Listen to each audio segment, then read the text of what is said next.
안녕하세요. 2023년 12월 28일 목요일입니다. 오늘은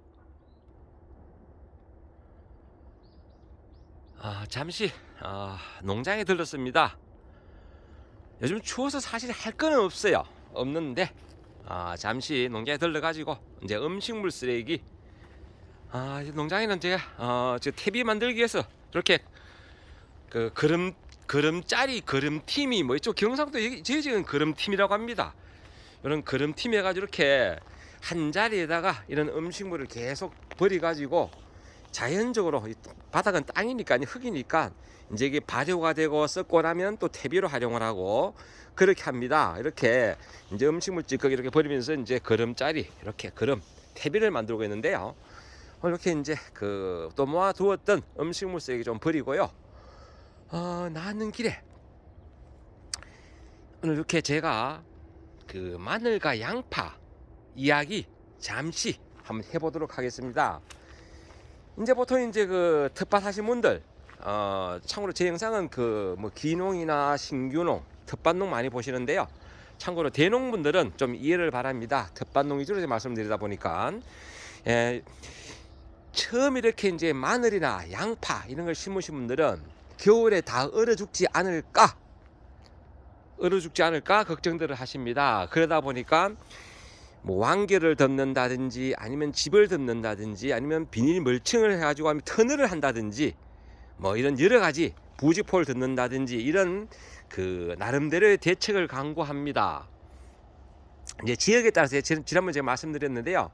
아주 추운 곳은 해주더라도 저희 지역만 해도 뭐 안 해도 관계없다. 하지만 얇은 부직포 가지고 덮어줬을 경우에 양파 같은 경우는 이렇게 빈자리가 없이 그만큼 결주율이 떨어진다. 즉 빈자리가 생기는 만큼 수익성은 떨어지기 때문에 그 결주를 막아준다. 좀 이따 다른 전문적으로 양파하는 밭도 같이 보여드릴게요. 바로 옆에 또 우리 아는 후배가 하는 양파밭이 있습니다. 농사 잘 짓는 후배라요. 하여튼 현재 상태를 보여드릴 테니 참고하시고요. 자, 그러면 이제 이렇게 양파는 마늘 마찬가지고요. 이걸 월동, 겨울을 지난다고 해서 월동 작물이라고 합니다. 즉 겨울을 난다는 이야기죠.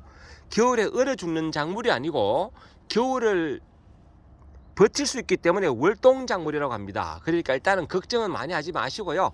참고로 저희 지역은 예년 보면 제일 추울 때가 보면 영하 17도입니다. 제일 추울 때가 며칠 전에 그때 한파 때 저희 밭에 영하 15도까지 떨어졌습니다. 시내가 영하 13도, 이쪽은 거기보다 한 2도 낮으니까요. 영하 17도 15도까지 떨어졌는데 그럼에도 불구하고 또 이렇게 지금 현재 이슬이 지금 이슬 상태죠. 이렇게 이제 서리가 녹으면서 이슬 상태인데요.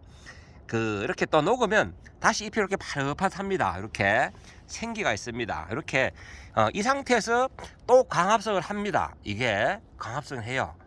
하지만 생육은 휴면 상태다. 거의 더 이상 크지는 않습니다. 참고로 이런 양파는 지금 시기에 이런 손가락 정도로 굵게 돼버린다. 그러면 내년도에 뭐가 올라온다? 꽃대가 올라옵니다. 즉 흔히 말하는 순양파라고 하죠. 못 쓰는, 즉 상품성이 없는 그런 양파가 되기 때문에 요 시기에 너무 좋다고 자랑할 필요는 전혀 없다. 지금은 이렇게 신락같이 크지만은 이게 이제 월동하고 2월 하순부터 시작해서 이제 점점 온도가 조금씩 따뜻해지면 보통 이런 백화가 작물들 마늘이나 양파는 생육 저온이 영상 18도에서 22도 이제 그 상태가 가장 좋거든요. 그러다가 이제 더운 6월달 되면 드디어 잎이 마르면서 이제 휴면에 들어갑니다. 온도가 높아지면. 그래서 이제 2월 말부터 3월, 4월 달에 폭풍 성장을 하죠. 그러다가 5월 달에는 구가 이제 엄청나게 성장을 합니다. 그러니까 너무 조급하게 생각하지 마시고 이렇게 절대 얼어 죽지 않습니다. 그러니까 아마 지금 경남지방 같은 경우는 이거보다 더 파릇파릇할 겁니다. 그렇다 보니까 수확도 더 빠르고요. 이쪽보다는 그만큼 이제 조생종을 심고 이쪽 중부지방은 주로 이제 만생종을 심습니다. 즉 6월달에 생산하는 그런 양파를 심는다는 이야기죠. 그래서 너무 걱정할 필요는 없다. 그리고 이제 이렇게 마늘이나 양파가 주로 이제 얼어 죽는 원인은 그 땅이 뭐 비가 온다든지 눈이 온다든지 아니면 그 물을 뭐 많이 줬다든지 해가지고 이 땅이 얼었다 녹았다 하는 과정에서 생기는 땅이 덜리는 현상, 즉 서리발이라고 하죠. 서리발. 그 서리발 피해가 있기 때문에, 그래서 이제 그 서리발 피해가 있는 상황에서 이게 그대로 말라버리면 수분 부족으로 건조 피해로 죽는 경우가 있습니다. 그것을 서리발 피해라고 하는데요.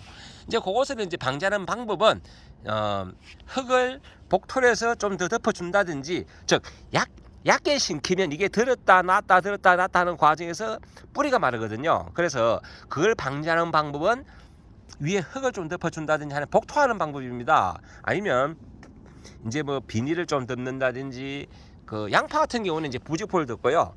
그리고 마늘 같은 경우는 주로 이제 그 투명한 비닐을 덮습니다. 팽팽하게 덮진 안 하고 약간 느슨하게, 그래만 덮어놔도 그 마늘 같은 경우는 잘 삽니다. 그리고 또 그 안에도 이게 지금 금방 말씀드렸지만 월동작물이기 때문에 잘 삽니다. 그렇게 걱정 안 하셔도 돼요. 그리고 이제 너무 얕게 심겠다 그러면 흙을 보충하시든지, 아니면 지금은 흙이 꽁꽁 얼어서 아마 복토도 하기 힘들 겁니다. 이 바닥에 흙을 끌어서 하기가. 그럴 때는 지금 보시다시피 요거는 지금 그 배추나 이런 거 모종 키울 때 쓰는 상토입니다. 고추 같은 거 쓰는 상토. 상토를, 그 상토는 지금 뭐 구입해도 은 상태가 아니기 때문에 상토를 살짝 덮어주는 방법도 있다. 그렇게 하시면 되고요. 그리고 이제 이게 너무 이렇게 막 가득 이렇게 막 흙을 많이 덮어놓으면 이제 해동하고 이렇게 그 요소를 살짝 준다든지 비료를 살짝 준다든지 할 때 이 비닐과 요 사이에 간격이 없다 보니까 그때 그 물거름을 줄 때도 마찬가지입니다. 비료를 물에 녹여서 이렇게 물 주게 하시고 줄 때도 너무 이렇게 흙이 많이 덮여가 있으면 물 주는데 좀 불편합니다. 비료 줄 때도 좀 불편하고요. 그래서 요 정도 사이즈가 맞다 그러면 비료를 주고 물을 주더라도 여기서 비료가 녹을 수 있고 그렇게 됩니다. 참고로 그렇게 이해하시고요. 그리고 이거는 참고로 이제 코끼리 마늘인데요. 이 코끼리 마늘은 지금 좀 빨리 심었기 때문에 이렇게 그 잎이 지금 벌써 한 7개, 8개 났습니다. 참고로 마늘은 잎이 한 5개 내외, 5장이나 6장 이렇게 나면요, 거의 죽지 않습니다. 이게 얼었다 녹았다 하지만 보시다시피 생생하거든요. 이게 새벽에 한번 꽁꽁 얼어가지고 아이고 얘들 다 죽는구나 싶지만은 안 죽습니다. 그래 너무 걱정하지 마시고요. 그리고 이제 너무 늦게 심어가지고 싹이 안 올라왔다 그럴 때는 비닐을 한번 살짝 덮어주시는 것도 좋다. 비닐을 흑색 말고 흰색으로요. 흰색으로 덮어주시면 그만큼 생육이 좋다. 이런 말씀을 드려봅니다. 제가 옆에 바로 인근에 그 제 후배가 하는 양파를 잠깐 보여드리면서 설명을 마저 더 해보겠습니다. 양파. 참고로 요거는 쪽파입니다. 쪽파는 이렇게 겨울이 되면 그 잎이 이제 완전히 마르고 이제 뿌리 부위만 살아남았다가 지금 아직 덜 마른 상태인데요. 이쪽에서만 뿌리 부위만 살아났다가 봄에 다시 소생을 합니다. 소생을 할 때는 분열을 해서 더 많은 그 줄기가 올라옵니다. 참고로 그렇게 아시고요. 옆에 잠깐 제가 다른 양파밭 한번 보여드리겠습니다. 요 바로 옆에 제 농장에서 한 대략 한 5, 60m 떨어졌습니다. 이렇게 양파밭이 있습니다. 보시면 그 배색 필름이라 그러죠. 측면은 이렇게 풀 나는 걸 방지하기 위해서 검은색이고 가운데는 전부 흰색입니다. 투명한 그 비닐입니다. 이렇게 해서 이제 이렇게 양파를 심어놨는데 보시다시피 그 부직포 안 덮었습니다. 안 덮고 그냥 두었습니다. 그래도 잘 살더라 이렇게 지금 꽁꽁 얼었습니다. 웅강 추워서. 이제 여기서 이제 그 부직포를 덮게 되면 일반 모짜리 부직포는 보통 40g이나 50g짜리 조금 두꺼운 건데요. 그 양파밭에 덮는 부직포는 20g짜리 그보다 절반 그 얇은 겁니다. 그걸 덮어주시면 결주율, 그러니까 이렇게 빈자리가 어쩌다 한 개씩 생기는 것을 막아준다. 이런 말씀을 드려봅니다.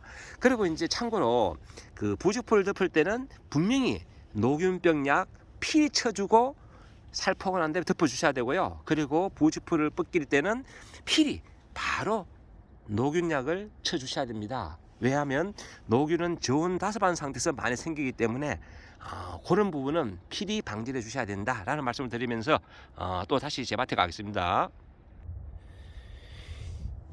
다시 보여드리겠는데요. 처음 말씀드렸다시피 이 양파가 지금 생육이 너무 좋은 것, 절대 자랑하면 안 되는 이유가, 다시 말씀드리지만은 나중에 추대가 돼가지고 꽃이 핀다. 요거 중요한 겁니다. 그래서 양파는 너무 빨리 심지 말아라. 너무 빨리 심어버리면 가을에 따뜻할 때 초기 생육이 되어버려가지고 굵은 모종을 심은 것과 같은 효과를 나타낸다. 가는 걸 심어야 되는데요. 그래서 제가 심을 때는 적정한 그런 사이즈를 심었는데, 마침 저 옆에 그 후배 밭에 너무 굵어가지고 버려놓은 게 있더라고요. 이렇게 한 포기. 요 녀석을 제가 실험 삼아 옆에다 한번 심어봤습니다. 여긴 나중에 여기 좀 쪽파 뽑아 먹은 자리인데요. 이제 여기는 상추를 심으려 비워둔 자리입니다. 저는 쪽파 그리고 상추를 2모작 합니다. 2모작.